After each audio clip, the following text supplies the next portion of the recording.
एक गांव में राजू नाम का आदमी रहता था। राजू की शादी काफी समय पहले ही हो चुकी थी।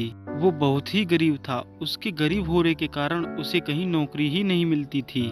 क्या बात है जी, क्या सोच रहे हैं आप? सोच रहा हूँ, अगर आज मैं पढ़ा लिखा होता तो मुझे कोई ना कोई नौकरी मिल जाती, हम भी खुशी खुशी रहते। देखिए, आप ऐसे परेशान मत होइए, हम कोई ना कोई रास्ता ढूंढ ही लेंगे।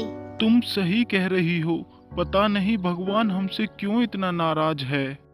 आप बैठिए, मैं अभी आपके लिए कुछ खाने को लेके आती हूँ।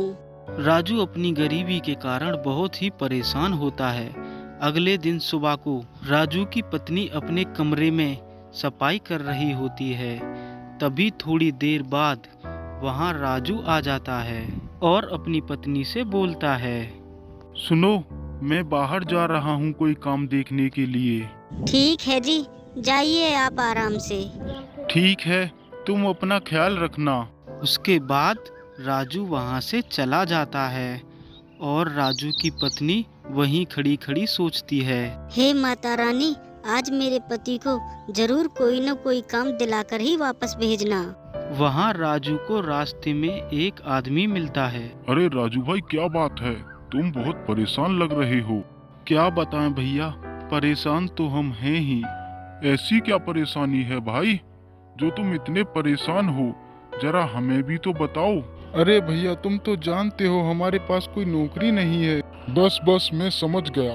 मैं तुम्हें एक भैंस देता हूँ, तुम उसका दूध बेच दिया करना, जिससे तुम्हारा खर्चा चल जाएगा। अरे नहीं नहीं भैया, हमारे पास इतने पैसे कहाँ हैं।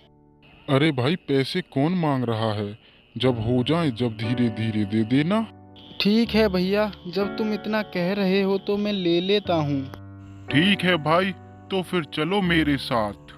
ठीक है भाई, चलो। फिर राजू भैंस ले आता है।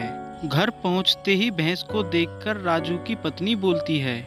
अरे, आ गए आप। और ये भैंस किसकी है? कहाँ से लाए हो इसे? ये भैंस हमारी है और ये अब से हमारे साथ ही रहेगी।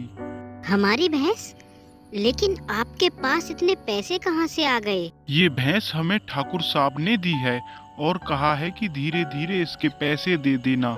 अब हम इसका दूध बेचकर उनके पैसे दे दिया करेंगे। ये तो बहुत ही अच्छी बात है।